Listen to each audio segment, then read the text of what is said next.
Hello everyone, Eric Watson here, freelance writer, player of games, writer of words, recorder of videos, and tabletop role-playing aficionado. Welcome to the new DM Roundtable series where patrons and I get together to talk about our top fives in a D&D topic. If you'd like to support the channel and jump into these roundtables and other fine D&D content, check out patreon.com/RogueWatson. This is the roundtable for May 2024, and we'll be discussing our top five must-have cantrips. Joining me for this roundtable is Lumpy Spuds,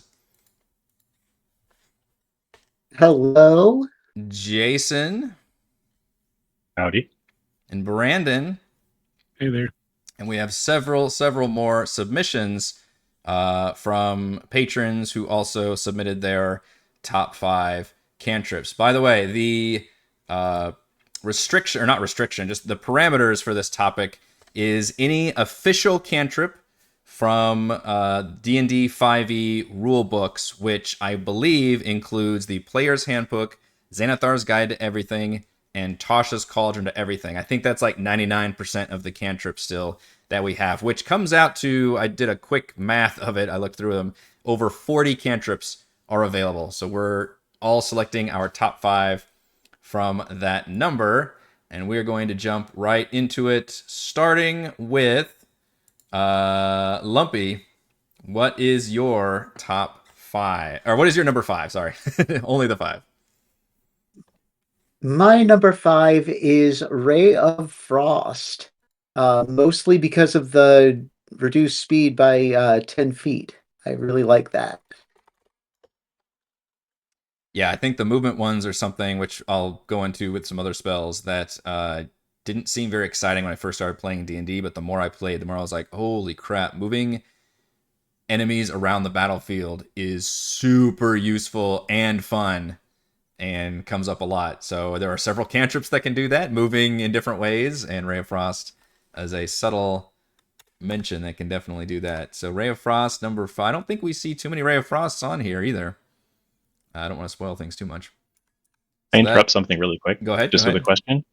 Just format-wise, this is one of those things where if we have a comment on a given cantrip, we Yes. wait if we're going to talk about it, or if we well, didn't have it on our list, we can bring it up now, or how do we do that? That's a good point. I don't have it on my list, so if I want to say something about we it, can would go we ahead say and talk now, about or? it a little bit now. If we want to, if somebody says, "Oh, it's on higher on my list," I want to wait and talk about it then we can do it that way as well. We've kind of done either way. So let's see, Ray of Frost. Just glancing at it, looks like it appears on a one more list a little bit higher up that I can see. But yeah, we can go ahead and discuss Ray of Frost right here. I think the 10-foot speed reduction is solid. I don't remember too many games where it's come up, and I do think that other elemental spells or other damaging spells tend to be used more often than Ray of Frost. But shout out to, I think, Prince's Yeah, of it's really compromise thing with unfortunate it. too. yeah. I I find think it never comes up. Yeah, it's The 10-foot thing unfortunate. just never happens when I've had it, or I've seen it in games. Just I don't know what it is. Like, it might be once, and then combat, and everybody's together. So it might work for like one turn, and then everybody gets into that like big melee muzzle in the middle. yeah.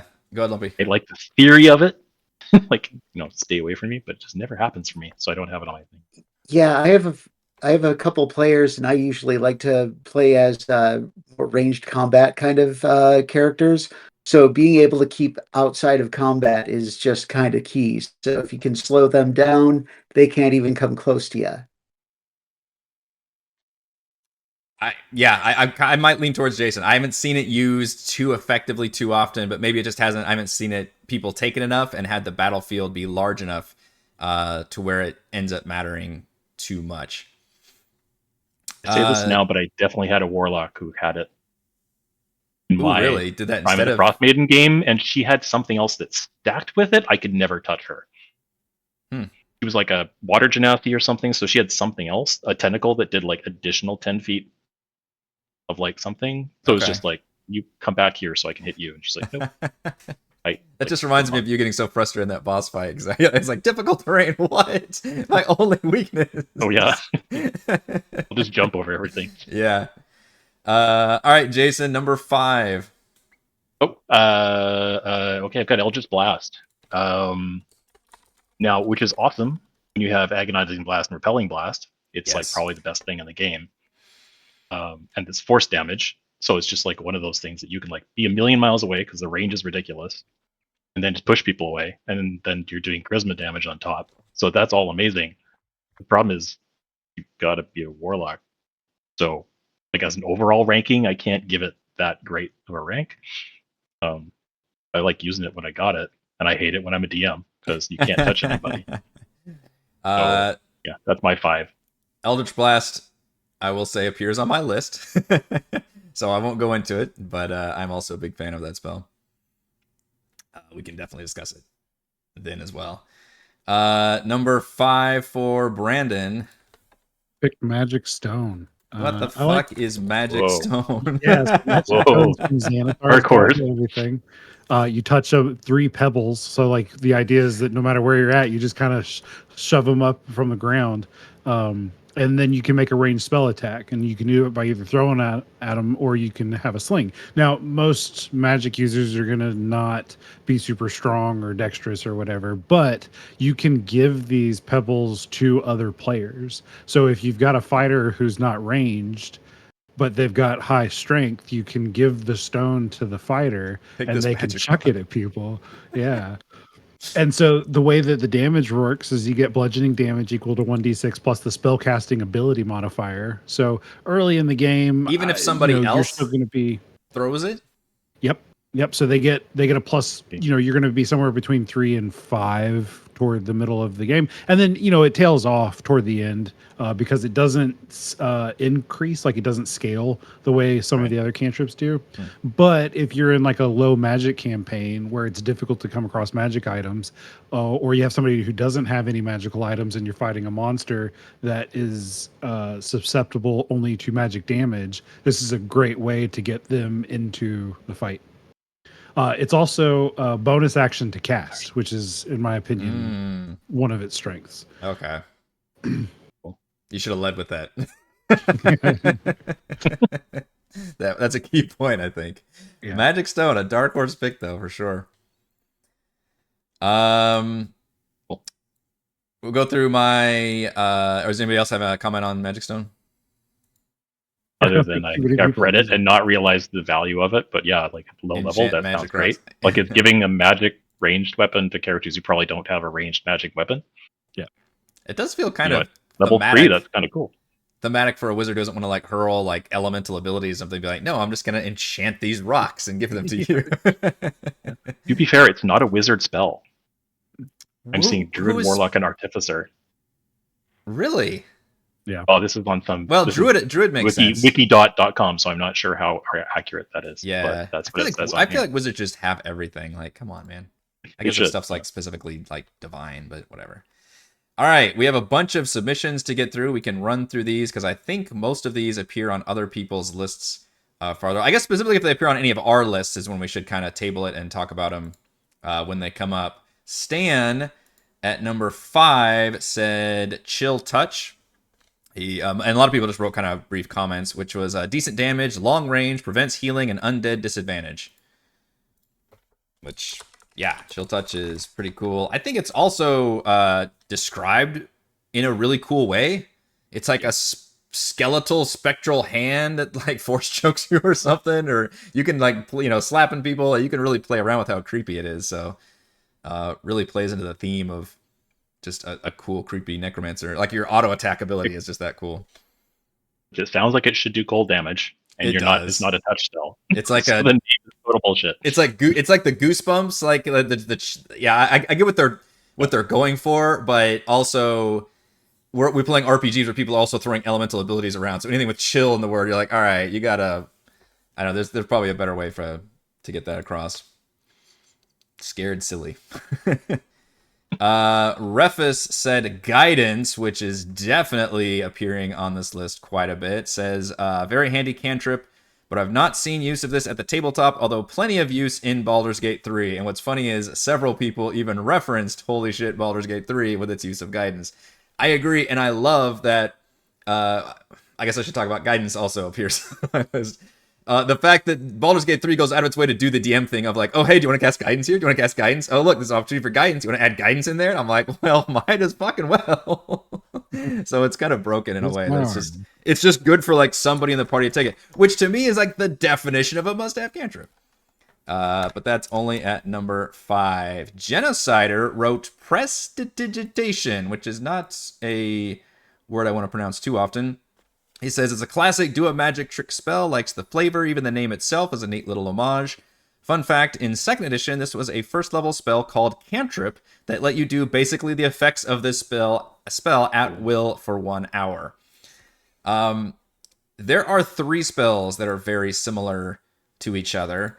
Prestidigitation, Thaumaturgy, and Minor Illusion.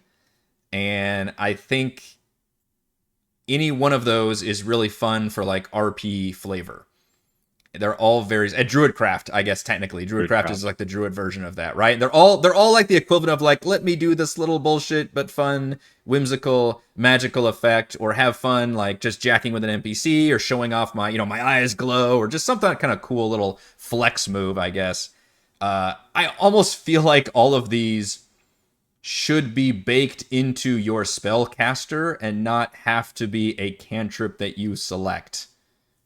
Agreed. Which also makes them kind of must-have, but also like you hate to spend like one of your precious slots on like your cool like, man, just let me glow my eyes. Like I shouldn't have to fucking choose between that and hurling a firebolt at people. Like that's my when you get like 2 or 3 cantrips until you're like level 6 or something. For most, even for Wizard they are limited on a couple, and I hate that you have to pick. Like I love those spells. Don't get me wrong, I love all of those cool like let me do a cool thing spell, and they're all pretty similar. But I hate that you have to spend a cantrip slot on it because they do feel like everybody should just be able to do this. Amit said Light. Also one that's going to end up, I think, on a lot of people's lists. He said, while this is quite a useful spell, I feel it deserves a place on the list just for the sheer amount of ways it can help out a party. Overall access to the spell helps out too. I think it appears on just about everybody's list, and is that one I feel like I'm a little okay with taking up a cantrip slot, although I'm almost borderline like everybody should just be able to make something glow if you can cast spells. It should just be like an instant thing, but fine, we can take up a slot for that. Anybody want to comment anything? They appear on other people's lists, I'm assuming, is why people are kind of holding back. Yeah. Not a big Light fan. Not a big Light fan. Look at every you, game Mr. I play Emo in, Goth. Every game I play. Well, no, every game I play in is like 80% people with dark vision, and we tend to not play the rules super hard with dark vision. Like it doesn't give you full vision, that kind of stuff. It's just too much. So I just never see it used. And then by 3rd level, they all buy like some doodad that has light if they have to. Yeah, the Drift Globe, which is like the most common item. Globe or some other. Yeah, shout out to the video game Solasta. I don't know if they patched this in or something, but the first time you play that game and you don't have like a torch out, the game's like, oh, my friend, you are in pitch darkness. It is disadvantaged city for you. And I'm like, oh, no, what is that? Vampire room is nightmare. Yeah. That one vampire thing is just all dark everywhere, and they just kept losing. Yeah, they take the light thing very seriously in that game. Too seriously, one might say. Lucas, number 5, said Toll the Dead. Toll the Dead, strong, obviously, also feels cool and goth to use. I guess I thought Chill Touch was kind of the cool and goth spell, but I think you could flavor Toll the Dead pretty effectively. I think it's capable of being the most damaging cantrip, maybe? If they're hurt, is D12. If they're injured. For range. Poison Spray does 12, but it's like a 10-foot range. Oh, interesting. Okay. So yeah, pretty cool for that reason. Wisdom save, I think, also can be kind of helpful for a cantrip versus, having to make an attack roll or dex save or something. Corey's number 5 is Thorn Whip, which I did not. Oh, did Corey not? Corey might not have given us a description, or I didn't write it down. Sorry, Corey. I think I'd seen it because he was saying how it's been used. Maybe I missed his. Damn it. I don't remember where I saw it. I'll look for it. Sorry, I thought I copy and paste everybody's in here to write them down, but yeah, if you can pull it up for me. Yeah, Thorn Whip was used. I think I actually gave Raymond a sword that did like the Thorn Whip effect, so he wasn't technically using Thorn Whip, but or maybe he did it in when he was an artificer, when he was in Rhyme.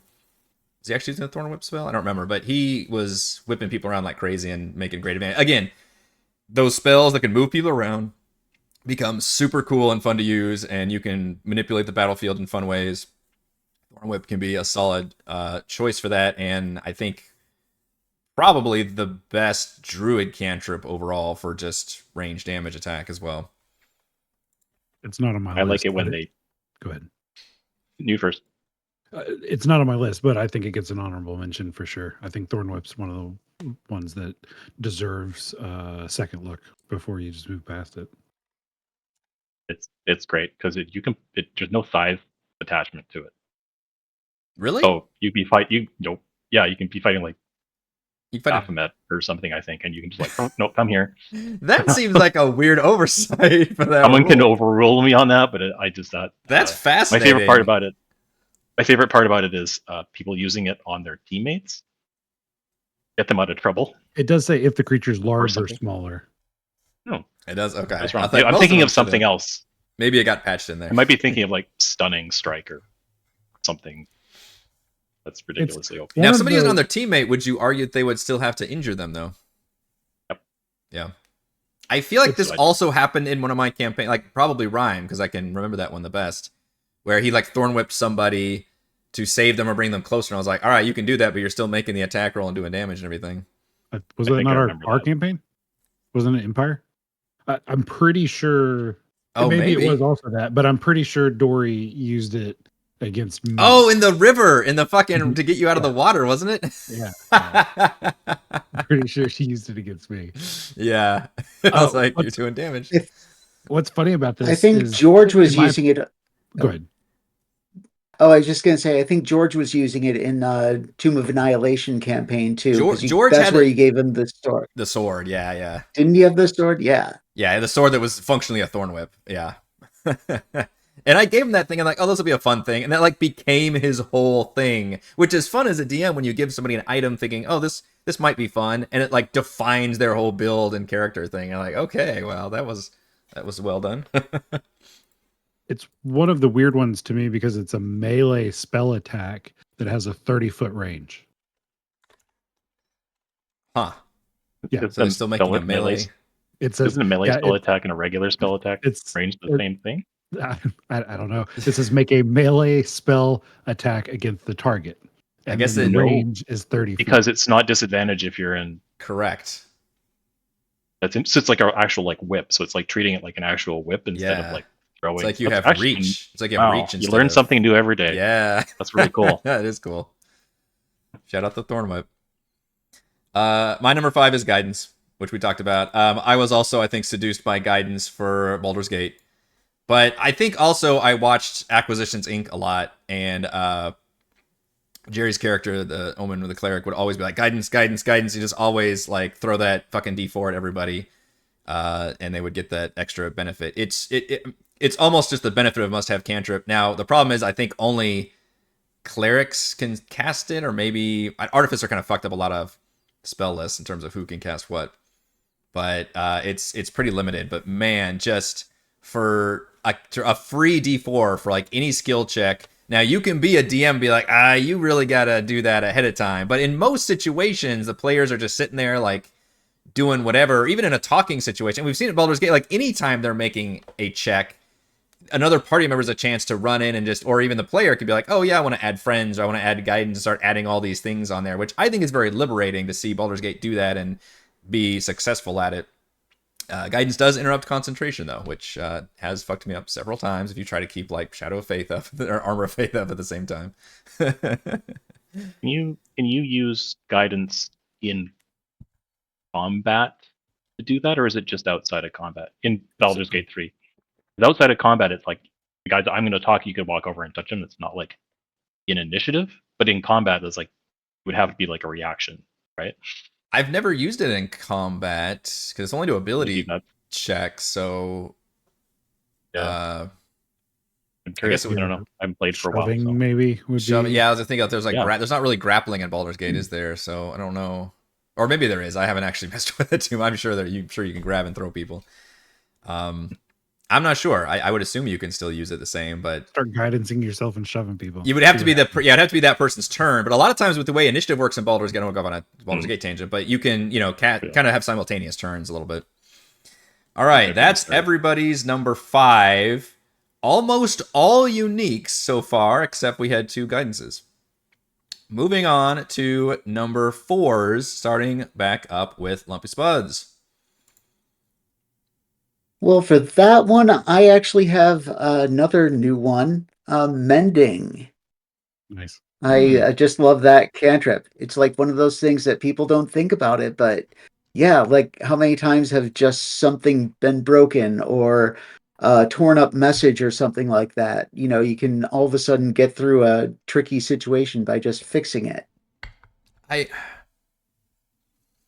feel like that's one of those where that could break me as a DM, because I specifically was like, oh, but here's this broken lever that's going to stop you from getting through this place, and now you got to go through the dungeon to get this lever. And somebody's like, well, I'm going to cast Mending on it. I'll be like, oh no. I think it's got very specific instructions to it though. Because like must be less than a foot or something, or yeah, it's one that I think as a player you view it and it's like, oh, this is going to do so much 14-inch stuff. lever, sorry. Yeah, and so it's a little, you see the sky's the limit, and as a DM you're like, nope. That's where you take like what level the spell right is here into consideration. Like, yeah, if this was a first level spell, and I know Eric says this all the time, but like you use the spell slot, so I'll give you this. Yeah, like that kind of thing. But a cantrip, I'm like, nah. No, yeah. No. Shout out to Minor Illusion. Creative. Minor Illusion has this problem constantly. Not in my campaigns recently, but that's one where people definitely, I think, push the envelope. Mending, I think, Lumpy, though, was used to repair like somebody, I thought, did somebody have this in our campaign where they had like a construct or somebody that they could use Mending on? Or I feel like that's also Empire. Where construct wouldn't work because it's magical or a creature. Yeah. And take it. Somebody was using Mending to heal, maybe?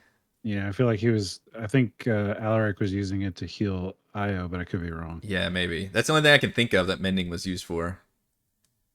I almost feel like Mending could be put in that same category as Thaumaturgy and Druidcraft and all those, because a lot of times it's used for like RP effect. It's like, oh, well, I'm going to fix this poor person's broken chair or something, and that'll help this like social scene a little bit. So it's a cool effect. I don't know if Feels like the Artificer version.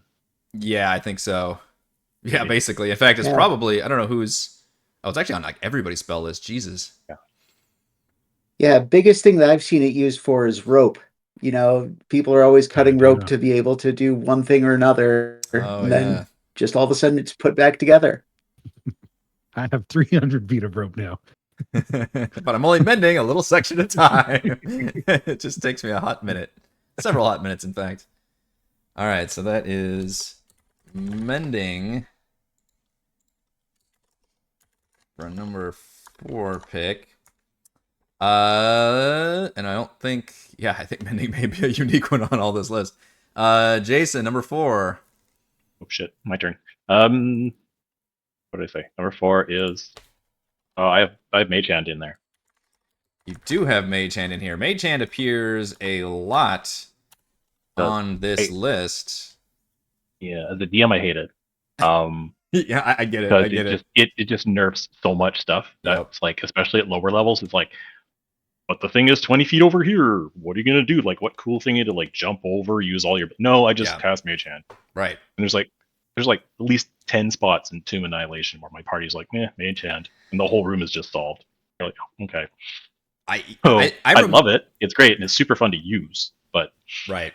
No, I think it's a classic. I mean, it's certainly on my list. It's on a lot of people's lists because it's just so powerful. I mean, just like, fucking low level telekinesis, give it to me. But I agree, as a DM, it can be a fucking headache because you set up a lot of these cool, like, Rares of the Lost Ark style traps and contraptions, and then realize, oh, but somebody with not getting anywhere near the danger. Like, oh, there's a button in the middle of this room, but flame jets are going to shoot at you when you push the button. You're like, well, I'm just going to send my mage in there to push the button. Yeah, and problem solved. And the DM, you're just like, God damn it. And again, because it's a cantrip, they're not having to spend a spell slot. There's no resources being used. It's like, I can do this whenever. So it does kind of suck. And you don't have to be able to see what you're doing. Yeah. That's what's what's bonkers about it for me. Like, cast it inside this thing and just open the lock from the inside. You're like, Yeah. okay. Very, very powerful, but problematic also. I put it on 4 because I hate it. Maybe, I don't know. I think it deserves. I mean, it's a must-have cantrip. It's kind of player facing with this one we're doing. It was very DM facing with our last roundtable. This one's very player facing, so I think Mage Hand would definitely deserve a spot. And it's on a lot of people's spots too. Brandon, number 4. You kind of cheated here. Did, but I'm okay to pick the first one. Okay. So I'll go with Booming Blade. Okay. I had / Green Flame Blade. Yeah. But that's because essentially they're pretty much the same thing. You when you pull out your weapon that you're going to attack with, actually I'd have to look up Booming Blade for sure. But you read them in like thunder damage basically, and if the person moves, they will take the damage. If they don't move, they're stuck there. So like, you know, if your character has mobile or something like that, it's super helpful to be able to continue to move around the battlefield and make them stick in the same spot. Green Flame Blade requires an enemy within 5 feet of your target. And if you successfully hit, it jumps to that next character. So it's one of the spells or cantrips rather. It's one of the cantrips that have like multiple things that happen on its turn. It's from Tasha's Cauldron of Everything. Was Green Flame Blade the one that Valravn used in Rhyme a lot? Where it was like bouncing? I feel like it is. I don't think I've ever seen Booming Blade used ever before. Maybe. So I had a warlock in Tomb that actually it wasn't a warlock. He was a rogue first. So it was his rogue character that used. I wasn't always a warlock. Yeah. But no, he used it to great effect. And it was one of those things like what you guys were just talking about with Mage Hand is funny because I'm usually the kind of DM that I will say no a little more often than I think other DMs do. But there's a handful of times that I'm like, you know, that's cool. And it's not going to be the end of the world. And you get to exercise something that's cool. That's part of your character. So more than once with Booming Blade, my enemies would move around after they got hit, even though that they would take the damage because it gets the player the ability to do the thing they wanted to do. Oh, for sure. So Good DM tip. It can actually do a lot more. So it does its normal damage. And then if they also... It says if the target willingly moves 5 feet or more before then, so that's tricky. You can't combo that with shoving, because it does say you have to willingly move. Yeah. Then they take 1d8 fire damage. Huh, that's interesting. But yeah, that all the ones that have those kind of sexy extra. I just love the theme of like forming a weapon out of magic and then attacking with it feels and I imagine looks really cool.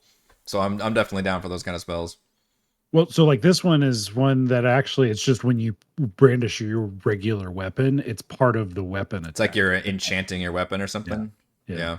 Yeah, it's not a magic. It's not technically a magic attack till you hit. You're making like a regular weapon melee attack. Yep. Yeah, I have a blade singer with it, and it's So is great. it more like you're using a regular rapier first, and then when it hits, it triggers the booming blade part. Is it more like a paladin smite then? Like the ones that they actually cast? Well, no, it's just a weird mechanic. Okay. Yep, go ahead, Brandon. No, I was just gonna say because with smite, it's like you wait until after you've hit. This is just part of. Because smite is you cast and then you attack. This one is it's an action, so you're just attacking as part of the spell. Yes. Yep. Okay. That is pretty weird. Maybe cool for like an Eldritch Knight or something too. That was Right. combo that I suppose. Yep. All right, Booming Blade. Stan's number 4 was Guidance, which obviously we talked about. Very handy cantrip. Or sorry, that was Refus said that. Guidance said we can all use help sometimes. Yeah, I agree. Guidance is super good. We'll add that on number 4. Refus's number 4 was Vicious Mockery. Says psychic damage is rarely resisted and it scales. Also fun for those silly insults the PC makes at the enemy. I will talk about this later because it absolutely appears on my list, and I love this spell. Me too. You can see by my list. Yeah, I see that. Yeah, well, it's so good. It made Give my me- long list, but it didn't make my short list. Oh, I didn't make the short list. Okay, fair enough. We'll definitely open the floor to that one later. Genocider said light. There's always one person that can't see in the dark, handy for casting on an arrow and shooting it down a dark tunnel, etc. That's actually a pretty clever way of creating a flare, I suppose.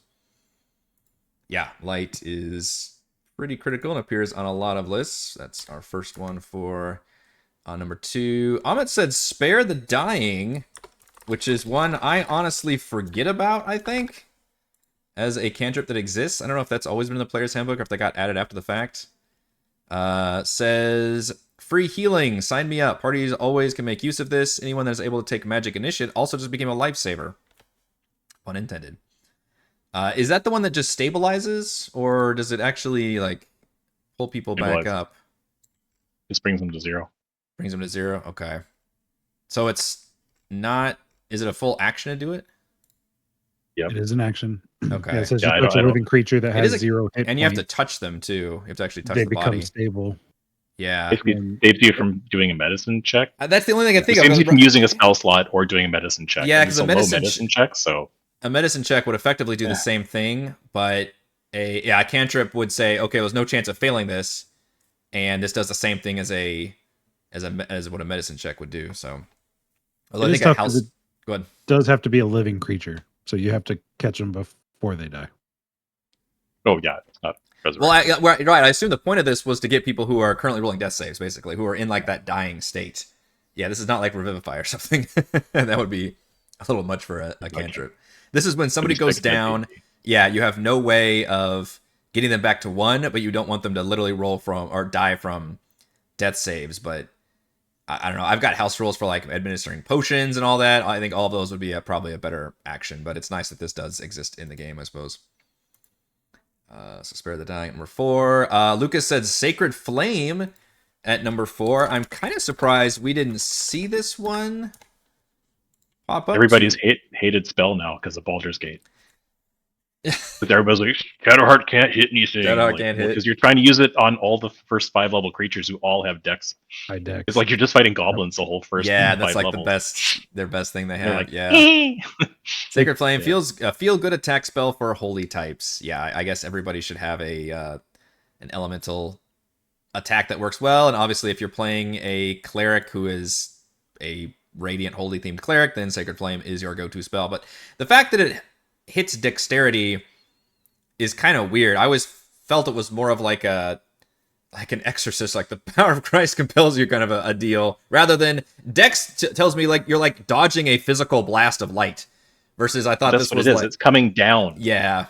It's a thing that's coming down from the sky. And I guess they're like, you Exactly, just dodge yeah. out of the way. It It feels seems kind weird of to me. ridiculous. But Yeah, it that's feels what like instead they'd be like just engulfing the person and they'd have to make like a con save or a wisdom save or something versus like I can physically dodge out of the holy light, but it is what it is. But yeah, that's the reason why it can kind of fall by the wayside because Dex and Con are the two things that enemies are usually the best at.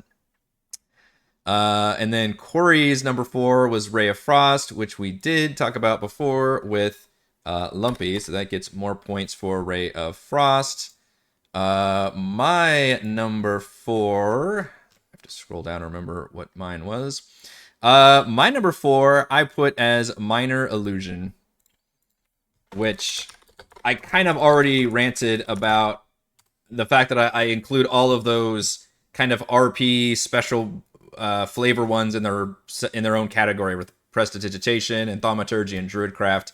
I do think Minor Illusion has the potential for being the most interesting and has the most interesting for the players to kind of really get creative with it and use in every situation. They can use it in dialogue RP scenes. They can try to use it maybe during puzzles somehow. Definitely during combat or stealth situations where you can just have like sounds appear, like oh, what's that? You know, it's just a classic like distraction move where you can have sneak around. So for that reason, I think it's just a really cool. It does the flavor thing, right? You can create little minor illusions of like figures and all these things. But also it has like the functionality built in to where I think it says as part of the spell description about like you have to make an investigation check to like go check it out or something. It's a little weird in Baldur's Gate. I think I messed around with a little bit where it just like instantly like changes vision cones or something. But in D&D, I think you can get you can mess around a little more. But I do feel DMs, because I think, especially with new DMs, a lot of players will try to get away with way more with minor illusion than they should.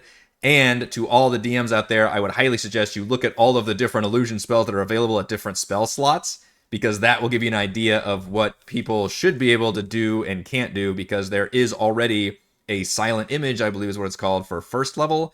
And then there's other illusory spells throughout different spell progressions that can do more powerful things. So don't let your players do like, really crazy, interesting stuff with minor illusion, but I think it has the potential to be really fun with how they flavor it. So minor illusion is my number 4.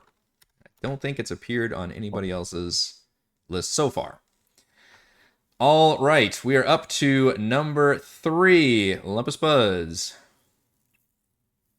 Yeah, this is where I put prestidigitation because, like everyone was saying earlier, it's just like one of those utility spells that it helps out in so many situations, especially the being able to clean yourself, or the cooking part of it too, to heat up food. It's like Yeah. all of a sudden you're a microwave and a vacuum cleaner. We'll definitely keep that party member around for sure. Here's all of it. You're the mom of the group. Here's our laundry. At least cook our meals. You've got all this nailed down. That kicker from Kansas City probably loves it. Joke for anyone, but no one knows. I don't think I can talk anymore about how fun and useful these spells are, but also I feel like they should be kind of just baked into like the fun RP-ness of say that. You got it. The RP soundbite. Ness, yeah.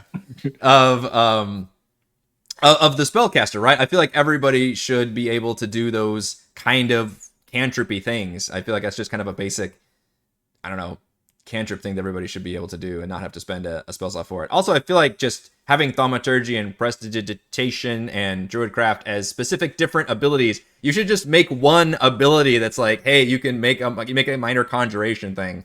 That's a whole nother rant. Eric, stop ranting about all our cantrips. I think it's a good pick. Yeah. It's the one spell for me though that starts to break down my idea of the economy of a D&D world, because like if all you need to do is have somebody that can cast prestidigitation, why are they adventuring and not just running a laundromat? like why if you can make money just cleaning other people's things, constantly casting prestidigitation. Yeah. Like any wizard, once they get up to a certain level, you're like, why am I risking my life? Like, I can just I can raise people from the dead. Like, I should just go be a town doctor in some rural village and immediately increase their quality of life. And maybe I won't make quite as much money, but I'll be revered and I won't have to risk my life. I won't be facing oozes. Yeah, I want to fight fucking oozes anymore. Why I like low magic campaigns, so you just don't have to think about that. They're like, wow, it's a wizard. There's not another one for 100 miles around. Yeah, the economy really breaks down. I love it when it's like, oh, here's this poor farmer. He's like, all I can offer you to help save my boar is 100 gold pieces. I'm like, why do you have 100 gold pieces? Why do you have $10,000? Yeah. Oh, that's funny. So what are we at? Number 3, Jason. Guidance. Guidance. It's another one of those things that, like, yes, this is like a DM thing. I kind of get really frustrated, but it's not just that it's like powerful. It's like an instant like 2.5 you just add on to any roll, right? It's just fun, I think, to do as an RP thing. Like when you use it, you can like your character maybe says something or tailors it specific to the character that you're giving guidance to or something like that. Yeah. But I like the RP functions of it.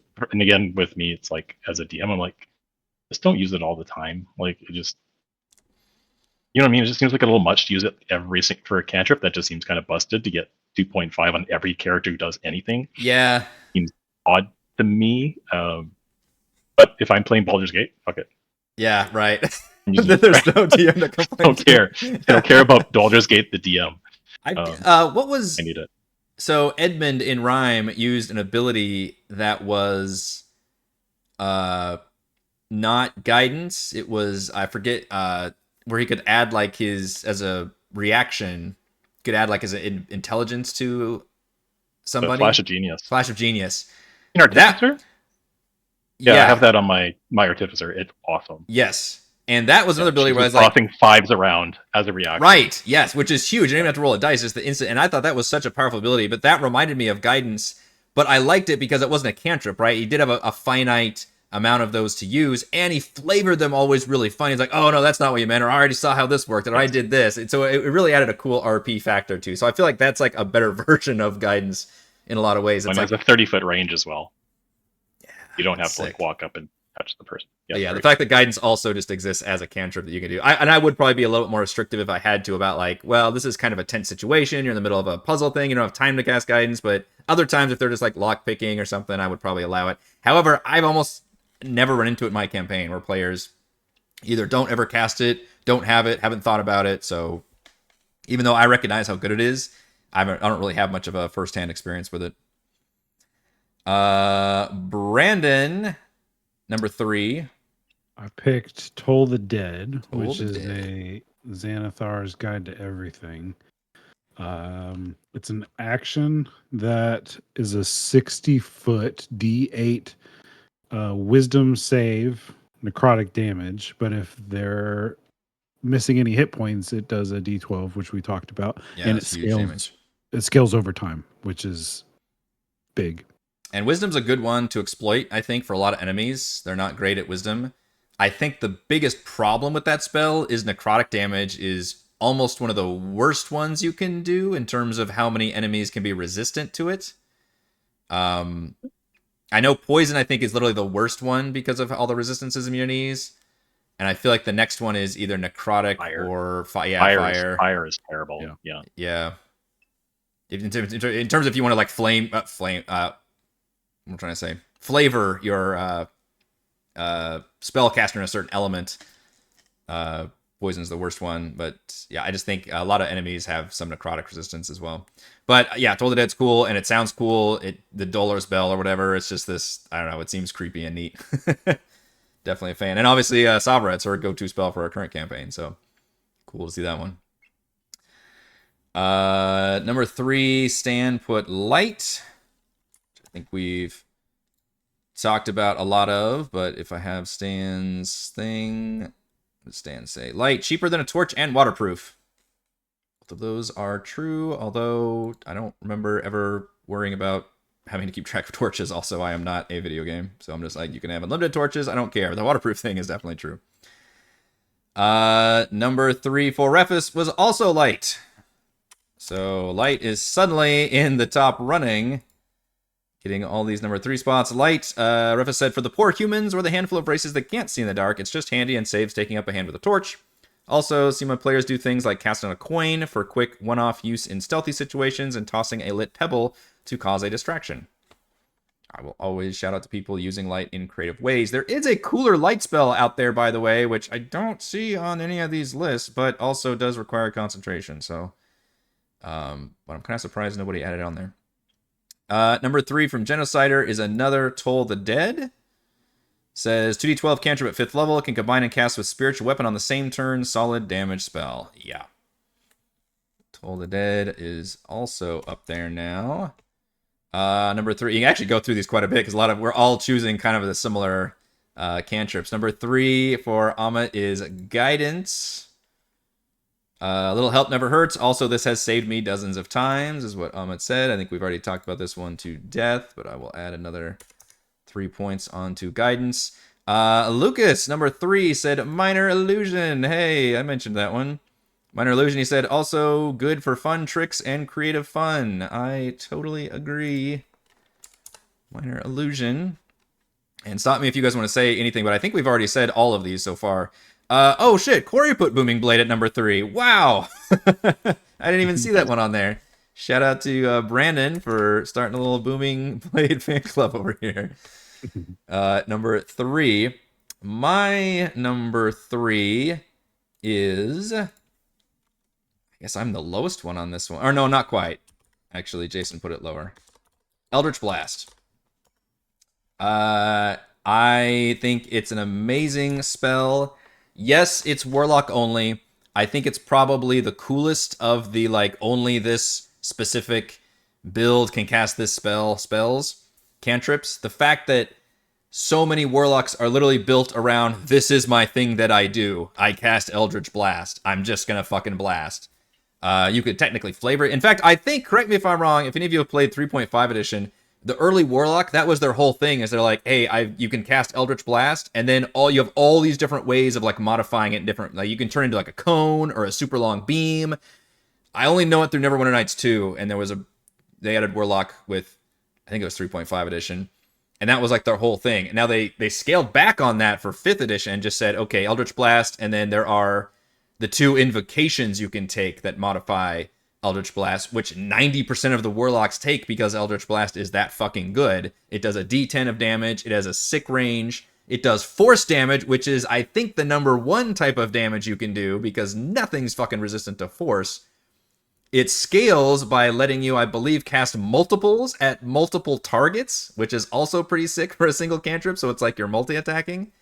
And if you add the invocations onto it, suddenly you can do even more damage, and or my personal favorite, Repelling Blast. Now you have like Force Blast. Now you can just be shoving people backwards 15 feet. You want to talk Ray of Frost, but you talk shoving people 15 feet backward instead of just slowing them down. It's so fun. You can knock them into everything. It is worth double dipping into Warlock just to have that little bit of range damage attack. Flavorful. I still only put it at level 3, even though I obviously love it, and I do agree it's restricted to Warlock, which can be a tricky restriction for folks, but I think it just defines the Warlock class, and even did it more so in the earlier editions, but I still love its implementation in 5th edition so much. And I would never, ever, ever, ever, ever use Eldritch Blast without Repelling Blast. I use it all the time without Agonizing Blast if it's not my main thing, but I would never take it without the ability to move people 15 feet, because that is just so fucking cool. Shout out to Eldritch Blast. So, hot take. Yep. Is that a problem with it? That you have to take Like, the invocations I've seen people with it? play Warlocks, and all they freaking do is do Eldritch Blast, and like that's literally all they do. They've got a few other spells, but they never use them. Yeah. Because you wouldn't want to use anything else, right? It just feels like I wouldn't want to use it because it just feels like super repetitive to me. I would compare it with, a fighter who's attacking most of the time, and be like, I mean, The it's fighter usually has sword. some kind of options later on. maybe if you're everybody takes Battle Master, right? And that's probably a problem with the fighters. We're all taking Battle Master, so we all But have Battle Master gets to choose from like 20 different things that they can choose. Like they'll pick by the time they get Yes. to level 7, they'll have like 7 different ones. That's why Plus, everybody they'll chooses Battle probably have Master. Plus, they'll probably have 2 or 3 feats, but like level 8, Yeah. right? So then they're stacking like Polearm Master and like I But- think fighters super fun. But it is an essential, like it didn't make my list because you have to be a warlock. Like, Yeah. so as far as like a ubiquitous, but as far as a warlock goes, it is a must-have cantrip. Yeah. Yeah. Absolutely. Gotta have it. Yeah, I think it fits category must have. I see it as if you want to play just a simplified spellcaster, I think Warlock is fantastic for that. I don't actually like playing like a wizard with a deep spell book of options. I get really flustered if I feel like I'm taking too long on my turn, basically. I want to know what I have ahead of time and not have too many options in front of me. So to me, Warlock is like the fighter of, and I say fight again, Battle Master has a ton of options. There's a lot of other fighters you can choose that don't have a lot of options, for example, on their turn.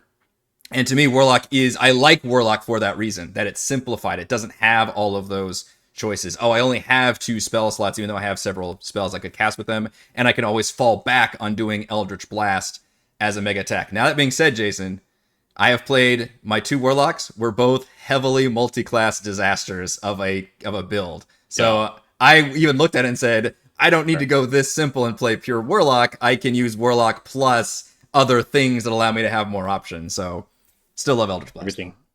Some other class, dash lock. Yes, I love. Yeah, Warlock, I think Warlock. Warlock is my favorite dip for sure. Warlock. Shout out to Rogue for being obviously a great dip, but Warlock, yeah. Roguelock. I think we have exhausted the number 3s, so we're moving on to our number 2s, starting with Lumpy. For this one, I have another new one. Oh shit! Shape Water. Yeah, Wow. Shape Water is a Shape really water. handy spell. So you can do different things like move the flow of water. You can also freeze water with it, which is really handy. You can just like throw a bottle of water somewhere, and then all of a sudden it's frozen. Just You admit you want know, all your characters to start their own restaurant with all these different spell effects. yeah. On top of that, though, you can also change the like texture of the water and the color of the water, and you can move it around. So like you can make let's say that there's a fountain somewhere, right? You can get the fountain to spray somewhere and put out a fire, or you can have it like create like a sheet of water that then you can make relatively opaque, so then you can sneak behind it and things like that. There's just a lot of things that you can do with it. And I've had a couple players that have used it to very surprisingly good effects before. So I put it on mainly because of that. Players and their clever ways of using things. I guess you've had more clever players than I do. I can't. What you just mentioned in sorry, Brandon. What you just mentioned in Shape Water, I was like, oh shit, yeah, those are some interesting abilities. I wouldn't have thought of that shit either. Huh. It's great. Yeah, you can It's change also water very into easy to like a let your different color. guys manipulate it. Oh, sorry, go ahead first. But why Oh, I you? was just saying that you can change like the color of it of water into like let's say red or blue or something like that, and then sell it as a potion to get some extra cash. I suppose so. Does this go into the same category as thaumaturgy and prestidigitation and all those kind of RP ones, or do you think this has more functionality? Because it sounds like you're trying to sell me on like, oh no, this is used to like solve problems versus just like showing off like parlor tricks. Yeah, it's definitely to solve problems because, like, let's say that you put some water in a lock and then freeze it, all of a sudden the lock is broken. Let's say that you need to cross like a stream or something like that. You can literally like part the water if you wanted to. So there's like lots 5 of feet at a different ways time, that you can use it. right? It's only Yeah, it says five five feet at a foot cube. time. Yeah. Yeah, but That's the key one thing that I person find getting gets across like the time. manipulated way too much. Is like I want to be able to do this. I'm like 5 cubic square feet is not a lot.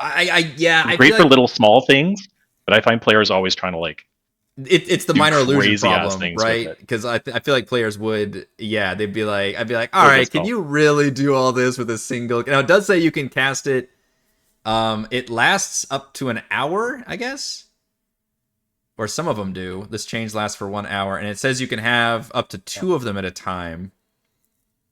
This isn't. I've never looked at this spell twice, to be honest. This, I feel like this is one of those You where, haven't had a player who has it because if you have a player who has it, they're gonna use yeah, it. right, yeah, they're gonna take it for Like I specifically said, those reasons. like Lumpy said, there's just a gazillion little fun things and sort of It, like ways to use it, like how science deals with water, like the whole, you know what I mean? That I don't know about a D&D world if this would be the case, but yeah, you know what I mean? Like it's a gaseous form now. I'm like, well, okay, that's right. not really water anymore.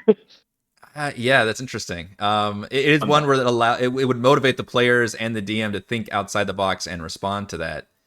I do think it'd be fun to play. I like the idea of playing like thematic spellcasters, where it's like, oh, I only have like I'm a superhero. I only have like earth powers, or I only have water powers, and like restrict yourself to that. In that case, that is something where I would take these specific kind of abilities, where I'd look and say like, oh man, can I build like a water themed caster and only take those abilities and say like, oh, I only had and obviously be a water genasi and go with that and be like, all right, I only have these kind of abilities. Like that's my whole thing. And then yeah, I would go nuts with Shape Water in that case.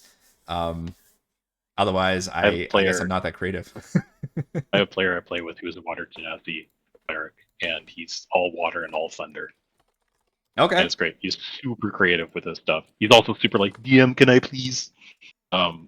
But it works. Yeah, it's great. It's fun. Number 2 must-have cantrip though, Lumpy Shape Water. Number 2. Okay. Yeah, 100%. I mean, just wait until you see my number one because it's definitely not on the list too. I'm so glad you're here. I'm gonna go look at the list and see if I can figure it out. We need to try and figure it out. Yeah. Does it appear on this list right now? It is not on the list right now. Shit! I knew All it. right, fascinating. Jason, the booming blade. I fucking spoiled it. Sorry. Thanks. Yep. What is your number 2? Not hiring you for the Oscars. I got so yeah. Yeah, I love me some Booming Blade. It's fun. The damage is can be awesome because like I said, so you've got like a 5th level Blade Singer, and it's like rapier. Your Blade Singer, so you're like rapier hits, and then you do +4 intelligence damage, and then there's a D8 on top of that, and then if the person moves after, it's another 2d8. So So it it can do some always stupid damage. does an extra 2d8, but then if they move, it does an even more. Well, the 5th level cantrips double, right? So the rider thing, if they move, doubles Gotcha. does additional damage at higher levels. So and it's just it's a lot of fun thematically as well. And I was thinking it would work best with those kind of melee spell folks. So like your Eldritch Knight, or which one did you say, Blade Singer? I think. yeah, my character does it because she also has shield, so she runs up and hits something, and then the guy tries to hit her and completely misses because her AC becomes 23 or something with shield. Nice. It's like, well, I can't swing at her. I'll go get this guy. And then they get and zapped for 2d8, right? Or they have to stay with me and try and hit me again, which does dick squat. Yeah, you can manipulate lots of ways.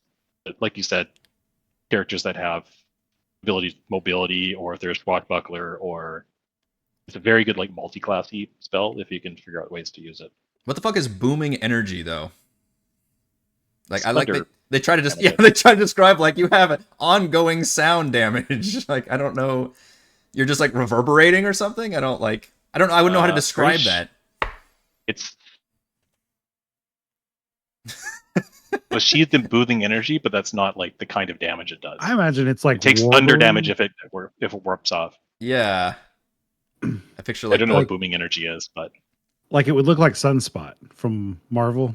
You think so? Oh geez. Yeah, I There's think a it would reference. look I like can see that. Sunspot or something, just as a wavy sound instead of it being a light type thing. Sheathed in booming energy. I'd like to get in the writer's head who wrote that description right there and be like, what are you picturing when you said sheathed in booming energy? Or were you just were they just sweating, going, oh fuck, the spell needs to do thunder damage? I gotta come up with booming energy. I don't know, because I look at that and all right, you made that up. I just realized right now I have 2 characters with this spell.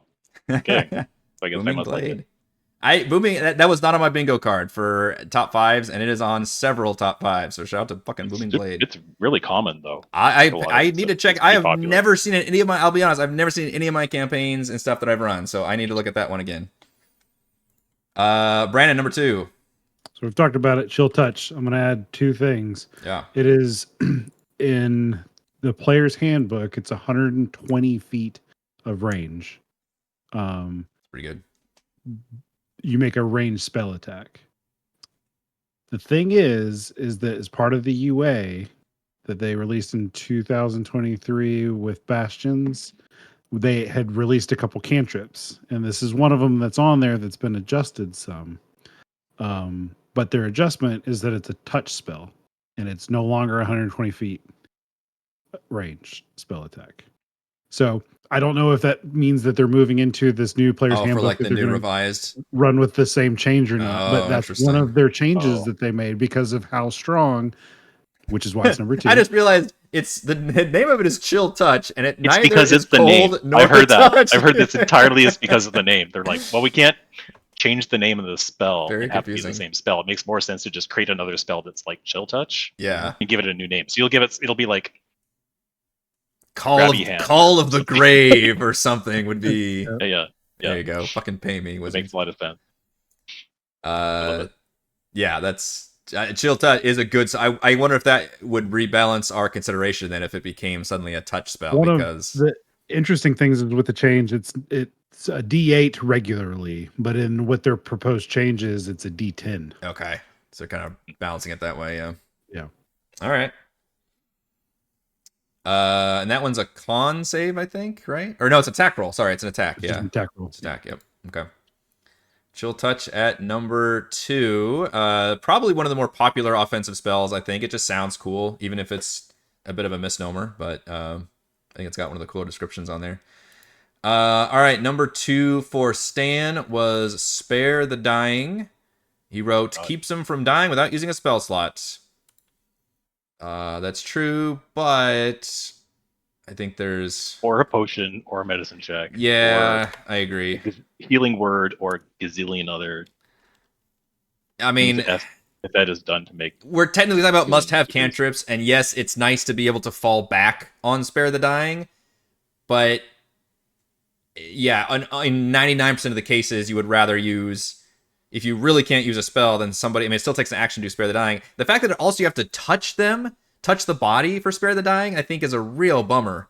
You can't even do it at like a 30-foot range or something. You have to like walk up and touch the body. It's like you might as well pour a potion down their gullet or something and get it back to starting. So I'm going to kind of... If it was ranged, that'd be broken, though. It literally... I mean, it just stabilizes. Yeah. Yeah. No one would ever die. I mean, healing. Combat, let's face it, healing word is the thing everybody takes to get people back up, right? That's the bonus action. You're back up with like 3 hit points. That's the... Oh, we can talk about when we do first level spells. It does. It does take a spell slot. Better, but it scales really well because again, it pops you back up. If you're a high level, you're like, I can use the first level spell slot for that for sure. Where are we at? Refus number 2 is Message, which is not one we've seen before at all. He says, the ever useful squad radio, very useful for checking how the stealth character is doing scouting. This is one of those things where I feel like it's really up to the table in terms of like how much table talk and stuff you're allowing and how strict you are on communications, and if somebody's like doing reconnaissance, like how can they get that information back? And I feel like if a DM is being very strict, then maybe a message can be very useful. Also, in my Empire of the Ghouls campaign, I just gave all of my fucking party members like earpieces, like they're secret agents. So effectively negating message completely. So maybe that does make message a must-have. So I'm like, yeah, everybody should just be able to talk to each other all the time, because that's just way more interesting. What I like about watching party-based adventures is people being able to like radio in and be like, okay, here's what's going on, and have those coordinations. I think that just ups the fun factor. By itself, it's a one-way message. It's not a return. And so it is a must-have. Oh, it's not even for another party member to have it to communicate. To do it 2 ways. Yeah, it's strictly worse than Sending Stone. Literally just it's a social media update where you're just like posting, all right, here's what... That would actually be a funny ass character concept too. You just constantly send message updates to everybody about what your character's doing all the time, whether they want it or not. You're just a total prima donna. That's fabulous. Message, real dark horse pick there at number 2. I like message a lot. Do you? Oh, sorry, go ahead. The key factor with message is like, it's really good for like when you're in group communication with people that you don't like or something like that, to kind of like, I heard this kind of thing. The only thing is that like technically you're supposed to like point your finger and whisper. So it's like, how subtle can you pull that off? That's such a weird, like... it has a thematic component. It's like a weird, like, lawyer's, like, thing in there. Is like, you have to make... Yeah, you point your finger toward a creature within range and whisper a message. Like, why do I have to point my finger? Make it not super just telepathy, basically. I think make it not telepathy. Not make it not telepathy, yeah. I do think that could almost go into that categories like thaumaturgy and all the others, though, where it's like, I just want to send you a cool message, even though you can't talk to me back. But just it should be a bard. It should be one of the bard version. I can see this. I like this idea of like what used to be a cantrip, but now every class has this. Yeah. Maybe like fighters and stuff could have something. I'm telling you, man, just give everybody an earpiece and you just solve all your communication problems. Totally need that. You just want to play heist things. Call of Duty with your playing games. Genocider said one at number 2 that I thought would actually end up a lot more on this list, but I don't think we've seen it before at all, which is Mindsliver. I don't know if I've just seen Corey use it a bunch in our Empire campaign to very fun. Let's see, did he? Yes, Mindsliver. He said only d6 for damage, but intelligence saving throw, and gives a target minus 1d4 to their next save. It's a good support and teamwork spell. So I like a lot of the cantrips that are like, okay, this one isn't the most damaging, but it does this, which like Lumpy was like Ray of Frost is a great example. Like this one doesn't do as much as Firebolt, but it has this extra effect. Or poison spray can be like an A, or maybe it's acid spray. One of them can do like an AoE, like a minor AoE effect or something. Mind slivers is like, it does, I think, the worst damage, but if they fail, it's a minus D4. It kind of temporarily banes them for their next saving throw, if you can time it where it's like the next save is pretty critical or something. But also that's the key factor. Yeah. Sometimes it gets kind of like the next person comes up like, I'm going to trip this person. They're like, oh, well, that's what the mind sliver is going to be used for. But intelligence, also a great stat to exploit. Very few enemies have like really rocket intelligence saves. And the ones that do are probably, you can obviously tell which ones have a good intelligence.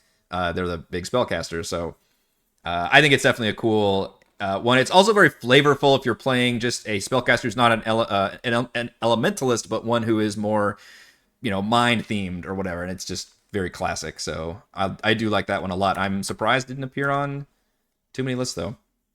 The problem with it is it doesn't scale. Oh, really? Rider, well, the D4. Once you get to like higher levels, that D4 means nothing to when you're fighting opponents that have like plus 11 to saves and stuff. Yeah, like that. That's probably true. So I guess irrelevant, and you might as well use something that's got a do rider more damage. that's like definitely happens. I like it a lot at lower levels. It's so fun, for sure. Yeah. That would be pretty cool if like instead of scaling the damage, it actually scaled the subtracting of the saving throw. That make the spell a lot more unique and make it so like, oh shit, we need to like, that might make it more of a must-have actually. If like instead it did like a D6 when you got higher, a D8, and you're like, oh man, that might be like a broken spell. At that point, I probably wouldn't do any damage and just be like, this is just slows them down. Number 2 for Amit said Mage Hand, which we've seen Mage Hand several times before. Says, like others on this list, the usefulness of the spell is insane. Most OG players know that this is almost a must for a caster. I think it is definitely up there with a must-have for a spell for all the reasons that we said. It just kind of breaks a lot of puzzles, mainly, that it breaks. Mage Hand have we only seen Mage Hand once other before? I guess we're going to see it a lot higher up. Okay. Lucas, another one for Prestidigitation. That seems to be the favorite of all those flavor spells that I've noticed. He said, really good for fun tricks. I don't know why that's... I think, like, again, all those are kind of very similar to me, but maybe that's just maybe because it cleans things. Tends to be the most popular. Let's see, Prestidigitation is here. You can change the color of things and make things make except for water. That's shit. shape water. You gotta have that one for shape water. Yeah. Okay, Corey also said number 2. By the way, it's a different Corey than the one from Empire. Mage Hand, which I put here. So that suddenly puts Mage Hand pretty high up there, since that's our second one at number 2. And then my number 2 was Vicious Mockery. We can talk about this when we hit somebody else's higher up, because Vicious Mockery does appear. But I adore this spell. We'll talk about it then. Vicious Mockery at number 4 points for that one. All right, number 1. Look at that. We've only been going for an hour, so I can confirm this one will not be as long as our campaign one. Number 1, Lumpy Spuds, must-have cantrip. Well, for this one, I chose Mold Earth. Another one of those things that no one else listed this, but it is so useful. First of all, okay, so it can dig a 5-foot cube of earth, right? So that means your players. Like, you know what? I have recently dug a 5-foot cube of earth. I had to move a bush in the back of my house that got dug up. And if I had a spell that could do that, that would be pretty fucking useful. And it's done in one action. So that means that it's 6 seconds that it takes to dig that hole. Now, think about that. In 1 minute, you could dig a trench that is literally 50 feet long and 5 feet deep.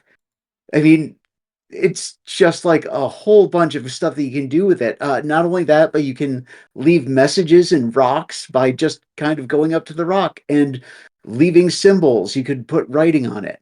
One of the biggest uses of it, though, is, okay, let's say that you have killed someone and you need to hide the body really quick. Well, you dig a hole, You toss him in there, and in 6 seconds, your problem's gone. But you can just dig a hole. But not in 6 seconds. Like But if you not in needed to 6. do it in a All right, You need to do it right now. if you had to hide a body in 6 fucking seconds. 12 seconds. 12 seconds. That body's gone. Not seeing it again. What Like, are your you like try to players? kill two guys, What and you are kill your one guy play- and then just do it really fast, and the other guy just turns around. You're like, where'd he go? What are they getting into? That they gotta hide all these bodies in 6 seconds? Thank God we took the mold Earth guy along. He's hiding all the bodies. So I had a necromantic wizard that was like an undertaker, and one of the things that was like thematic about it was that I took mold Earth because that was one of the things that he used as he was helping people within their families bury the dead and stuff. So I'm a big fan. I like your number one. Shout out. I would just like to note that right now, Old Earth is beating Eldritch Blast. God damn it, Lumpy. Number 1 must-have cantrip is mold Earth. I love it. Oh my goodness. Shape water and mold Earth. You're fucking kill. Your players are insane. They That's seem fun. like a whole nother tier of creative than I have encountered. This needs control flames and like I just need to open my you got eyes every element. I need to open my eyes to the magic of magically altering 5 feet of something around you, basically. I want to see Raymond play with all of Lumpy Spuds. All Yeah. of these little What I want to cantrips. see. Like I could just build my own fucking sandcastle Elsa thing and just as long as everything is 5 feet, then we're good to go with just cantrips. Absolutely Well, also bananas. think like a 5-foot cube. You just did one 5-foot cube, and that gives you, half cover. You just jump down in the hole, and all of a sudden you're in cover. And you add what, 2 to your armor class or something?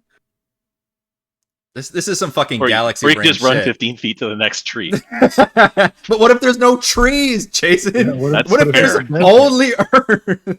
What if you're fighting on the holodeck and hasn't been drawn yet? No, Sounds it's fun though. it's Awesome. actually those are really clever ways. You're just fucking killing me Yeah. with these as like the number 1 must-have cantrip. But honestly, I really need to look at these again. And I would love to create, as I mentioned with Shape Water, a themed spellcaster who like only could take like Earth Grasp or Earthbind, whatever the different ones where you're like just manipulating the earth and stuff would be really cool. And then I would start looking at these. But gosh, you're starting to open my eyes to it, because I think I'm one of those that just looks at, all right, how much damage can I do? Give me the mechanical stuff, and all my eyes will glaze over when I start looking at all the little parlor tricks. But maybe these are more than just parlor tricks that I can do. Create your own trench warfare. Hide your bodies. Mold Earth, number 1, with a bullet. It's already in like the top 5, or so, maybe top 7. All right, number 1, Jason. I won't spoil it this time. Got Vicious Mockery. Hell yeah. This is like 50% fun factor for me. Yeah. I think it's just super fun to make if you're a person that likes to make mocks of things. Makes it's mock just a of hoot things. to use. It automatically that way. pulls and motivates the person to RP with their damaging cantrip. So you can't like half-ass it. You can't say, "Oh, cast Vicious Mockery," because if I'm the DM, I'm like, okay, what did you say? Yeah. So that's like half of it. The damage is not great. Yeah. But the disadvantage is huge. Yes. I think it's huge. Even at like higher levels, it's like you're fighting a monster who's got one big ass hit. Cantrip. You know what? -5 or you made a whatever good- the average is, especially higher up. The Yeah. higher their attack, the more disadvantage counts for, right? So I think it's a great, super great spell. And you pointed out how Mind Sliver doesn't scale with its D4, but this one, because it's just flat disadvantage, scales forever. So it's just super fucking useful. Now, I think the designers realized that and said, okay, you're going to do like the worst damage with this. And it's Wisdom, which is not a great one to... Well, actually, Wisdom's pretty good. Wisdom's better than... I Dex think or Wisdom Con. is really good. Yeah, Wisdom's actually pretty good. I one think to the exploit. damage. I think the damage when it comes to cantrips is totally. It becomes like a non-factor the higher level you go. It depends. Like Yeah. 2d4 versus like 2d8 is a difference of like 3 to 4 hit points of damage, Yeah. right? So it's like once you're past like 7th or 8th level, who cares? It's about the rider stuff and that kind of stuff. And If you're 60 gonna use foot, cantrips. 60 feet range. I mean, you're just like screaming that Pretty spell. decent. But Well, I I think do see them. There's no cover. yeah. But Actually, I don't even know if you have to be able to see them. I don't think they have to. they have to hear you, and they need not understand you. Yes. I love that. That's And a fucking writer on yes. there. And it's psychic damage. Probably because psychic damage is great. Probably because they realized that would be a devastating restriction for the spell, as if they did have to understand you, because there's so many just monsters out there that don't even have a language or have their own. Like Sahuagin will have their own bullshit Sahuagin language. Like you wouldn't be able to use this against so many creatures other than basically humanoids and other things. But the fact that it's just like universal insults is brilliant. Yeah. Now, you did mention a bummer about Eldritch Blast being restricted to Warlock. Why do you not complain that Vicious Mockery is restricted to Bard? Is it only Bard? Is indeed. It is. Really I very much liken this I'll tell you why. Go ahead. I'll tell you why. Go ahead. And this is entirely personal, entirely bullshit. I don't like Warlocks. I don't like playing Warlocks. I don't care. I think Bards are a hoot. So that's why. All right. You must have if you're me. That's my bullshit answer, and I'm sticking to it. Nice. Yes. Yeah. No, that's fair. No, I'm You're totally. right. That's a very good call, though. I ranked Vicious Mockery as my number 2. Like, I don't care that spells are restricted to certain classes. To me, that makes that cantrip a must-have. Because if you are playing that class, you're taking that cantrip, right? I would never take a Bard without Vicious Mockery. Even if I wasn't playing the sarcastic, like, charming Bard, I'm playing something else, I can still flavor Vicious Mockery in some other way to get that effect, because it's such a cool thematic spell in the same way that Eldritch Blast is, or somebody help me out with maybe like Druid. I don't know what I guess Shillelagh or Thorn Whip would be for a Druid or something. Like, I feel like every class should have like their classic kind of go-to cantrip. So I love Vicious Mockery for that reason, that it's like the Bard's like classic thing that they can do and is basically just for Bards. So fabulous, but that's fair. If you don't like Warlocks, that's a fair answer. Probably would have. I didn't read the instructions. I'll take the blame for that. Stopped halfway through. Yeah, I probably would have picked it as my 5th. Yeah, but I wanted to try to have something slightly different. That's why I had Magic Stone instead. As a player who has Vicious Mockery, yeah, at 11:30 at night when you're playing a game, sometimes it's hard to pull out funny stuff. Yeah, sometimes I agree. It's hard to come up with something creative. So I have said more than once, I cast Vicious Mockery. We kind of accept that and move on. I know how to read the room.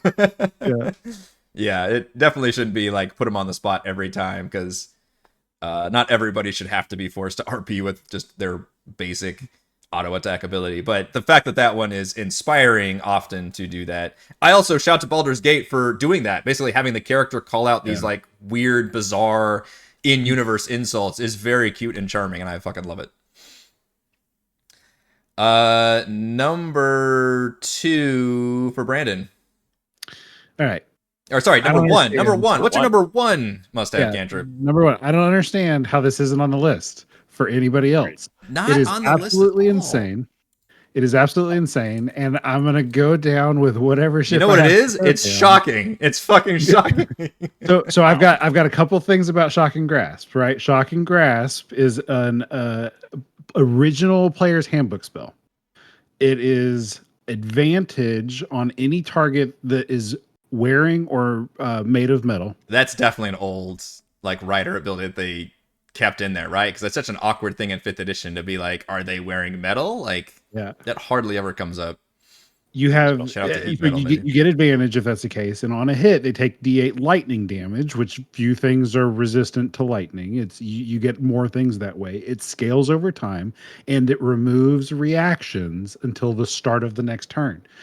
Shield's gone, counterspell's gone, attack of opportunity's gone. Like, the fact that you can use Shocking Grasp to not only get out of jail free, get away from the person, but remove their ability to use reactions is so strong. In that Bastion UA that I was talking about, they talk about Shocking Grasp now shuts down opportunity attacks rather than all reactions. Oh, interesting. Shutting down all reactions They is too nerfed it. powerful for a cantrip. The cantrip's always been meant to provide a partial disengage, which Yeah. still does this in the new version. And like other lightning spells, the spell no longer makes distinctions, which puts you your point, Eric, about whether the target's wearing metal or not. That's a soul But the biter. thing is that they recognized how overpowered Shocking Grasp is. You know, I didn't even look at that twice. My brain automatically said, "Oh, this is a disengage because they can't do an attack of opportunity." But you just mentioned the fact, like, holy shit, no, there's all those other reactions they could do that you just stopped them from doing because of this cantrip. If a player pulled that out and said, like, "Oh no, they can't do that. I did Shocking Grasp before. They can't take reactions." I'd be like, "No, you, holy shit!" Like, I would literally be flabbergasted because I did not read that enough times, I guess. The fact that it's not on any other buddy's top 5 is just flooring. I think we all I completely didn't realize it literally shut down reactions. I thought it was a free disengage, which already makes it a really fun spell.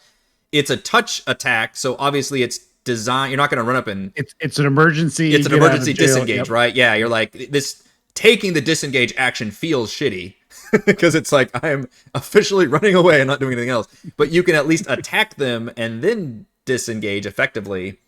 Is much cooler, right? You're casting a spell, then I can also retreat. But the fact they can shut down reactions, holy shit, yeah, that's way more powerful than I thought it was. I'll tell you why it's not on the list is because nobody uses it, and I think it's because it's very hard to find a character that uses it efficiently. Every time I played a character, I'm like, oh, I kind of want to take Shocking Grasp. I'm like, but I already have something else like that defensively, yeah, I would use more constantly as a cantrip. So I'd love to hear like what concept would want to use like one of it. It's like you'd have to use it as like one of your core attacks, right? So it seems very specific on what you would use it for. I've got a player who has a sorcerer that's used this like extensively to get away from things.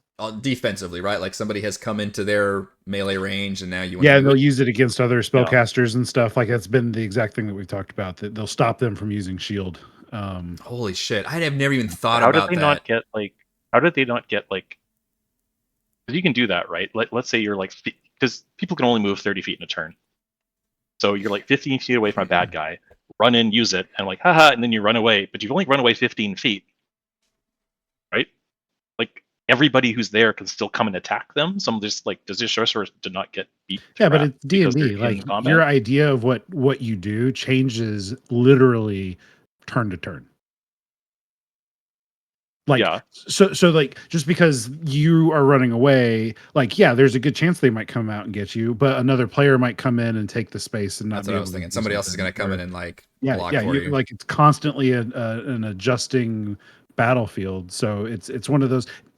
I appreciate the concept of like it might not be as strong as something like Booming Blade or Eldritch Blast, but in my opinion, for a spellcaster, Shocking Grasp is a must-have cantrip. The number one must-have cantrip, according to you, too. Yeah. Okay, interesting. A lot of these Dark Horse picks, I do agree. I'm kind of shocked, pun intended. This one hasn't appeared, similar to Mindsliver, where it hasn't appeared basically any other time. I agree that it's good. I didn't even realize it was that good until you opened it up to me, but I just thought it was like a cool way for a spellcaster to disengage effectively. Although, now that I come to think of it, I haven't actually seen it really be used that much. So yeah, I never see it used, and I like it a lot in theory. I look at it and like, oh, that's cool. How I feel like too. Like theoretically, you look at it and you're like, yeah, seems useful, but then I don't know, in the field I don't see too many people take it. But in your experience, you've had a player like build their character around doing this thing, that I can see why it's like, holy shit, this spell.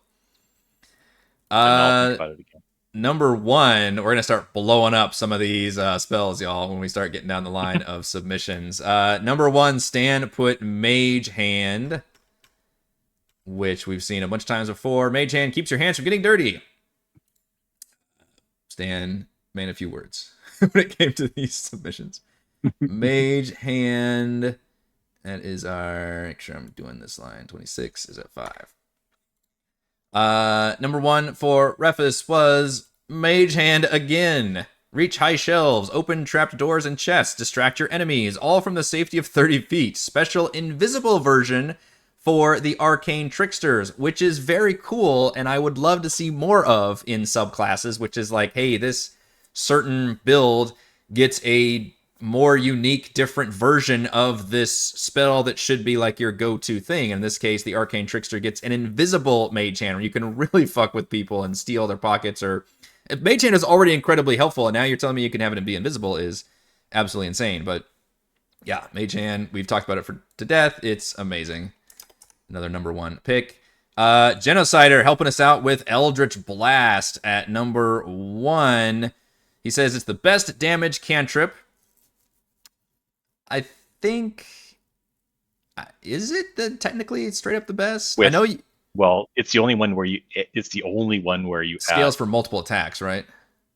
Well, no, but most of them do. It's the only one that allows you to add your ability modifier damage. If you take the invocation, yeah, that's true. If you take the invocation, which everybody does, yeah, it should be Eldritch Blast asterisk with Repelling Blast and. Right, it is kind of Agonizing Blast. Is that what it's called? Agonizing is the damage one, yeah. Yeah. I actually like Repelling Blast more than than fifth level. You're doing 2d10 plus like 10 or 4 or 5, whatever it is. And then you're shooting both multiple. Yeah, it's great. It also, it's solid damage, long range. It's got 120 foot range. Also can hit multiple targets. Which yes, you're firing off multiple lasers when you level up. That's how it scales. And invocations give it versatility, damage, knockback. He said pull and more range. Do those appear later on? I thought it was only the damage and knockback. I know that in earlier editions they had different versions. And then force damage. So yeah, all those things. There's one that doubles the range. Okay. Which seems insane. But yeah, Eldritch Blast is right. It doesn't make come up that one. Honestly, I expected Eldritch Blast to come up more often. It was certainly on my top 5, but it's still got some good points on there. Number 1 for Amit, another one that I thought would appear a hell of a lot more often, but I think we have not seen it at all, is Firebolt, which is kind of the classic damage cantrip. Amit said, while I was considering Eldritch Blast here, Firebolt is a bit more accessible and therefore edges out. Like others said, it scales beautifully, and free damage spell never hurts. This allows a party member to take other utility spells without fuss. To me, it's like the go-to damage spell, right? I don't think it has any other rider effect on it. It just does the best damage and then scales. I think what I would say is it 2d10 or 1d10 that Firebolt does? Yes. And then it scales like an additional d10. 3d10. Yeah. So again, technically Toll the Dead can do more because it's got a d12 only if they're injured. And then Eldritch Blast can attack multiple and then has the option of adding your other invocations on there. But just plain Jane, like Firebolt, very solid. I would take Rare Frost anytime. Rare Frost does instead on of average Firebolt 1 point less damage. Yeah. And gives you a rider on top. Yeah. And it's a less resistible fire damage type, generally. It is only Although 60 Firebolt feet. does set things on fire, which is kind of cool. Oh yeah, it does mention the fact you can do that. Firebolt's only 60 feet? Or No, Ray Ray Frost? Frost is 60 Ray feet. Frost is a 60 shorter And shorter range. Firebolt is 120 feet. 120, yeah. Which is nuts. They only have like 2 ranges. There's no in between. It's Well, either yeah, 30, 60, and 120. 30, 60, 120. I think there's every once in a while something is like a random 90, but yeah. There's a couple I thought 80s, yeah. Is anybody else shocked that Firebolt, like no other, well sorry, we're about to see it actually. Lucas's number 1 is Firebolt, so we just got a whole nother 10 points total. It's 2 number 5 slots that actually catapulted I'm not shocked. It's boring. It's just a boring spell, I think. I don't know. I feel like just a wizard casting their generic auto attack Firebolt is very classic. So I guess you could say that's boring. Boring. But Yeah, exactly. Yeah. It doesn't do anything extra. I get what you're saying. Yes. Yeah. Yeah. Nobody I don't know. wants to I do thought it would classic stuff anymore. People all want to do like funky, crazy. the stuff funky with their crazy stuff. characters. Yeah, the mold earths not and the shape 2015. waters. Shout out to Lumpy. Shape waters. Yeah. For a must-have though, I literally thought Firebolt would be on here a lot more, so I'm pretty shocked. But on the other hand, both Amit and Lucas put Firebolt as their number 1, so that automatically like ratcheted way up the track. Lucas said, "Good attack and for igniting, destroying objects from afar." So, like you said, Jason, technically that is the writer, although it's kind of up to the DM ruling on this. If there was like a oil, if there's playing like a Divinity Baldur's Gate, like there's a barrel of oil, because of course there is. Next to the barricades that I can hurl my fireball at, and suddenly I create an explosion of fiery shit. that's amazing. Or are you the DM that's like, okay, well, it just kind of spurts and goes out because it's a fucking cantrip. Of course, I'm not going to let you do that. So there's a little bit of wiggle room when it comes to that kind of thing. But 2 number ones actually puts Fireball pretty high up there. Corey's number 1 is Guidance, which we've obviously talked about a bunch and seen a lot of, almost seen at every single one's ranking, too. Guidance is kind of all over the place. So that puts it pretty high on the ranking. And then my number 1 pick, anybody want to guess? I've talked about how much I enjoyed it. It's on this list a bunch of times. It's not going to be that shocking. I guess Mage Hand. You are correct, sir. Mage Hand, number 1. When it comes to must-have cantrips, yes, I think it's a pain in the ass for DMs, but for players, if Mage Hand is available, I'm taking Mage Hand. And I feel like it doesn't even matter if I'm making a themed character, which I love to make. I'm still taking Mage Hand, and I will theme it however I want. You can change the hand to whatever. Like, it's fucking telekinesis in a way. Not even telekinesis, it's being able to manipulate things from afar. I guess that's telekinesis. It is telekinesis. Yeah, that's the definition. It's just so powerful. It's so useful. It's so flavorful. It can be used, I guess, technically not in combat, but to me, it's just the ultimate utility spell. Although Lumpy has opened my eyes to several other options, but in terms of just the way a lot of puzzles and traps are designed, where it's like, oh, and like with Tomb Annihilation and stuff, there's just a button you have to press or a thing over there, and it's like, all right, I'll go do that with my Mage Hand. And, as long as it's less than 10 pounds I'm picking up, or it's only 30 feet away, whatever the range is, then Mage Hand can get it done. That's my number 1, which just adds to Mage Hand's already commanding lead. Without my number 1, Mage Hand already would be the number 1 must-have cantrip. So let's see, what did we do last time? I think we did our top 5.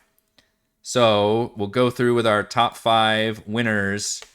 The way we did this ranking is the number 1 slots all get 5 points. The number 2 slots all get 4 points. 3 for 3, 2 for 4, and all our 5th slots get 1 point each. So we tally all those up with all these submissions, which we had a total of 1, 2, 3, 4, 5, 6, 7, 8, 9, 10 total submissions for this DM Roundtable, which is awesome. So I think we've got a pretty definitive answer here. Number 1, actually, we should probably go 5-1, shouldn't I? Let's do the math real quick. Let's see. 2 is... If you can do this, that one. Putting it on screen for all to see. Yeah, 3 is let's see, which one is 3?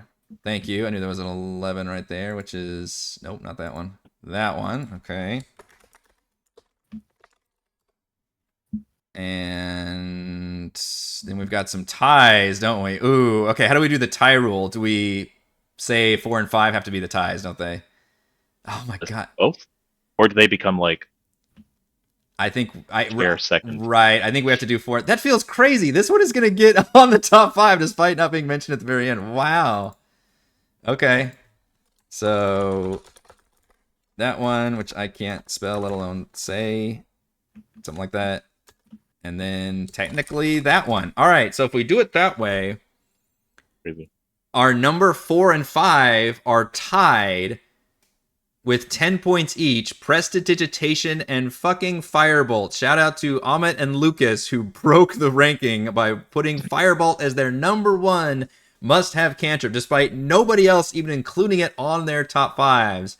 But that number 1 gave them so many points that Firebolt literally rocketed to the top, to where it was tied with Prestidigitation, which made a bunch of different lists, but nobody put Presti at number 1. So the way I'm doing it is because they're tied at 10 points each, they take up the 4 and 5 slot. Number 3 at 11 points, barely above that, is Vicious Mockery. So shout out to Vicious Mockery at number 3. Number 2, we can probably guess these by now, at 15 points is Guidance, which was mentioned a shit ton and used all over the board. And then number 1 with a fucking giant bullet hand-shaped bullet was Mage Hand, mainly clinching it because it made 3 people's number 1 slot, the only cantrip to be able to do that. Pretty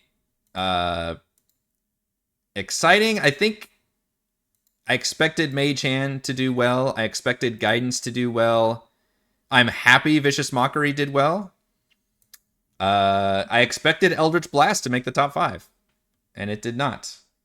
Eldritch Blast was just out of the rankings, actually. Number 9. It would have been... Actually, there's a couple number 9s. It would be in the top 10, but that's not saying much.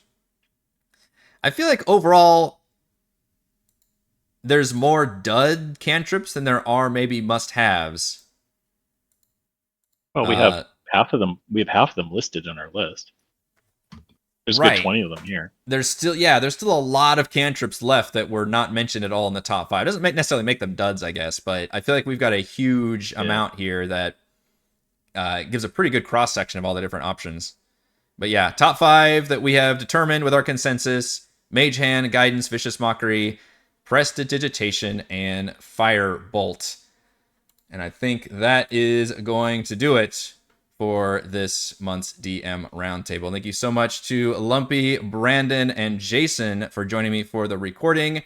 Thank you also to Stan, Refus, Genocider, Amit, Lucas, and Corey for submitting your top 5s as well and adding to our discussion. And thank you to all of the patrons at patreon.com/Rogue Watson. Shouts to Platinum patrons: Joe, Will, Thomas, Stan, Brennan, Genocider, Eclectic, Roleplay Roll, Christopher, Corey, Big Nut, John F., John L., Eric, Tyler, Nathan, Cap Crystal, Counselor, Andrew, Daryl, The Reldrin, Captain Woody 79, Stephanie, Patrick, Jason, Ismail, Amit, Lumpy Spuds, Sharni, David, William, Amnesiac, Word, and Mike. And gold patrons: RPG Papergrams, Pretty Boy, and Yuma, The Lizard Lounge, Sam, Jerome, Nathan, Fazakatorta, Scott, Rufus, Carolyn, Jerry, Glenn, Marcus, and Mark. Thank you all very much for your support. Hope to see you again for next time's DM Roundtable discussion. Thanks for the opportunity. Yeah, thank you.